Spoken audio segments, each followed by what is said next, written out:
বিসমিল্লাহির রহমানির রহিম। আসসালামু আলাইকুম। আমি আজকে ট্যাংরা মাছ দিয়ে আলু দিয়ে রান্না করব, তাই ট্যাংরা মাছগুলোকে ভেজে নিলাম। তেল দিব, তারপর পেঁয়াজ মরিচ দিচ্ছি। এখন পেঁয়াজটাকে একটু ভাজা ভাজা করব। সবাই কেমন আছেন? আশা করি সবাই ভালো আছেন। আমিও আপনাদের দোয়ায় ভালো আছি, আলহামদুলিল্লাহ। আমি পেঁয়াজটাকে ভাজবো। আমার মশলা সব দেওয়া হয়ে গেল। তারপর মশলা কষানো হয়ে গেলে আলু দিয়ে দিলাম। আলুটাকেও ভালোভাবে কষাবো। একটু ঢেকে দেই যাতে আলুটা সিদ্ধ হয়ে যায়। আলুটাকে এরকম ভালোভাবে কষিয়ে নিতে হবে। তারপর ঝোলের পানি দিলাম।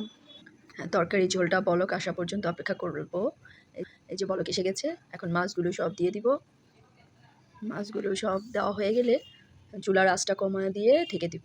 আস্তে আস্তে তরকারিটা সুন্দরভাবে হয়ে যাবে।